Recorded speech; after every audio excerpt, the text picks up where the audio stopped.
হরে কৃষ্ণ, জয় জগন্নাথ। তো দেখতে দেখতে উদযাপিত হয়ে গেল এই বছরের রথযাত্রা মহোৎসব। আপনারা দেখতে পাচ্ছেন খুব সুন্দর করে তিনটি সুসজ্জিত রথে চড়ে জগন্নাথ, বলদেব এবং সুভদ্রা মহারানী মাসির বাড়ির উদ্দেশ্যে রওনা হয়েছেন।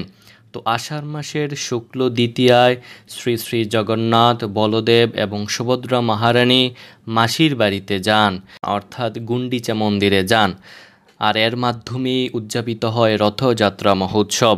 রথেছ বামনম দৃষ্টা পুনর্জন্ম ন বিদ্যতে। তো স্কন্ধ পুরাণে বলা হয়েছে, রথে অবস্থানরত ভগবান শ্রী শ্রী জগন্নাথ দেবকে দর্শন করলে আর পুনর্জন্ম হয় না, অর্থাৎ আপনাকে আর পুনরায় জন্মগ্রহণ করতে হবে না। তো এই বছরের রথযাত্রা মহোৎসব খুব সুন্দরভাবে উদযাপিত হয়েছে। আপনারা দেখতেই পাচ্ছেন যে লক্ষ লক্ষ ভক্ত রাজপথে ভগবান শ্রী জগন্নাথ, বলদেব এবং সুভদ্রা মহারানীকে দর্শন করছেন এবং জগন্নাথের বিশেষ কৃপা লাভ করছেন। তো আজকের এই রথযাত্রায় লক্ষ লক্ষ ভক্তের মাঝে মহাপ্রসাদ বিতরণ করা হয়েছে। তো ভক্তরা খুব সুশৃঙ্খলভাবে, খুব সুন্দরভাবে এই রথযাত্রায় অংশগ্রহণ করেছেন এবং এই রথযাত্রা উৎসবকে মহিমান্বিত করেছেন। তো ভবিষ্যত্তর পুরাণ জ্যোতিষ্ঠী শ্রীকৃষ্ণ সংবাদে বলা হয়েছে, পৃথিদ্বর হরি রথারূঢ় হয়ে যে যে স্থান দর্শন করেন সেই সকল স্থান স্বর্গ সদৃশ বলে পরিগণিত। অর্থাৎ ভগবান শ্রী জগন্নাথ, বলদেব এবং সুভদ্রা মহারানী রথে আরোহণ করে যে যে স্থান দর্শন করেন সেই সকল স্থান স্বর্গ সদৃশ হয়ে যায়। তো এছাড়াও ভবিষ্যত্তর পুরাণ জ্যোতিষ্ঠী শ্রীকৃষ্ণ সংবাদে বলা হয়েছে, রথযাত্রা পরায়ণা হলে নারী জাতিরও মোক্ষ লাভ হয় এবং পিতৃকুল, মাতৃকুল ও পতিকুলকেও বিষ্ণু মন্দিরে নিয়ে যেতে সক্ষম হয়। তো আপনারা দেখতে পাচ্ছেন আজকের এই রথযাত্রা মহোৎসবে লক্ষ লক্ষ নারী জাতি অর্থাৎ মাতাজিরা অংশগ্রহণ করেছেন এবং এর মাধ্যমে তাদের মোক্ষ লাভ হবে এবং তাদের পিতৃকুল, মাতৃকুল এবং পতিকুল সহ সকলকে তারা বিষ্ণু মন্দিরে নিয়ে যেতে সক্ষম হবে। তো অন্যদিকে ভবিষ্যত্তর পুরাণে জ্যোতিষ্ঠী শ্রীকৃষ্ণ সংবাদে আরও বলা হয়েছে যে শ্রীহরির রথরজ্জু বা রথের দড়ি ধরে যত পদ আকর্ষণ করা যায় তত পদ স্থান যজ্ঞায়তন সদৃশ হয়। তো অর্থাৎ এই রথযাত্রা মহোৎসবে ভগবান শ্রী শ্রী জগন্নাথ, বলদেব এবং সুভদ্রা মহারানীর দড়ি যত বেশি ধরবেন তত পদ স্থান যজ্ঞায়তন সদৃশ হবে। তো ভবিষ্যত্তর পুরাণে আরও বলা হয়েছে যে ভগবান শ্রীহরি রথস্থ হলে যারা জয়ধ্বনি সহকারে ভগবানের অর্চনা করেন তারা সকলে হরিধামে গমন করেন।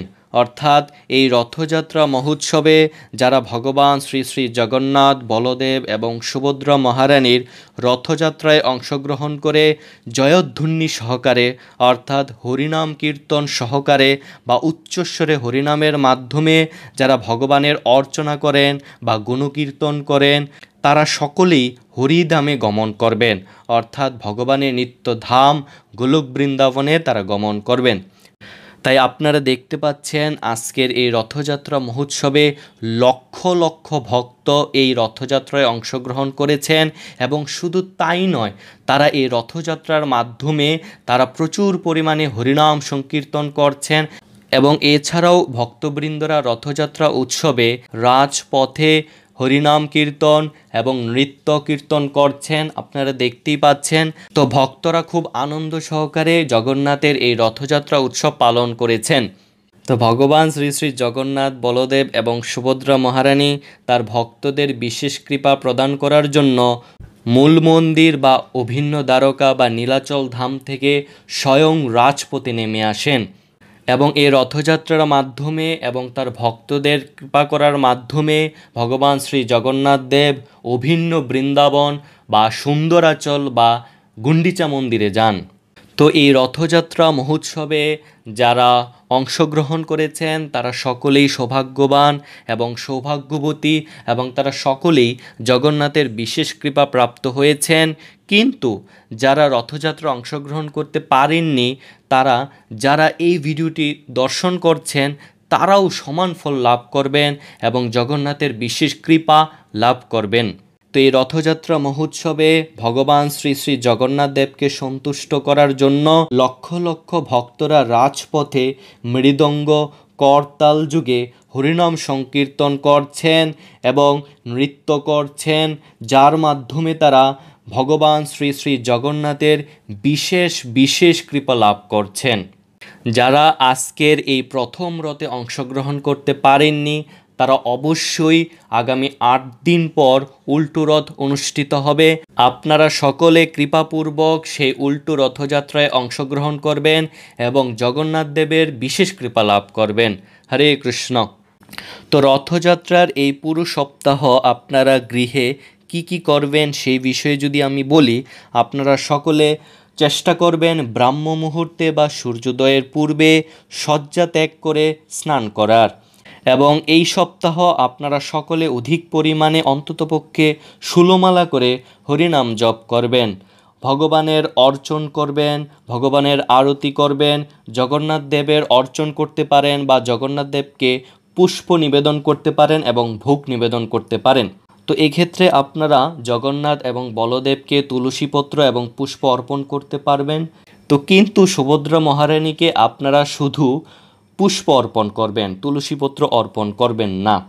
তো এছাড়াও আপনারা বেশি বেশি হরিনাম জপ করবেন এবং শ্রীমদ্ ভগবদ্ গীতা, শ্রীমদ্ ভাগবত এবং শ্রী চৈতন্য চরিতামৃত পাঠ করতে পারেন। তাছাড়া আপনারা জগন্নাথ লীলা মহিমা, জগন্নাথ অষ্টকম কীর্তন করতে পারেন, জগন্নাথের ভজন কীর্তন করতে পারেন এবং ধূপ দীপ মঙ্গল দ্রব্য দ্বারা আপনারা জগন্নাথ দেবকে আরতি নিবেদন করতে পারেন অথবা নৈবেদ্য দ্বারা ভোগ নিবেদন করতে পারেন, ভগবানের স্তুতি বা প্রণাম নিবেদন করতে পারেন। আর এই সপ্তাহে প্রতিদিন আপনাদের নিকটস্থ ইস্কন মন্দিরে সাংস্কৃতিক প্রোগ্রাম থাকবে, ভাগবতী আলোচনা থাকবে।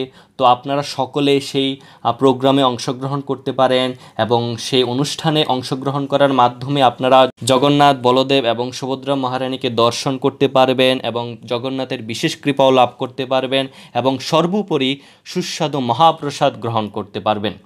হরে কৃষ্ণ। জয় জগন্নাথ। নীলাচল নিবাসায় নিত্যায় পরমাত্মনে বলভদ্র সুভদ্রাভ্যাং জগন্নাথায় তে নমঃ।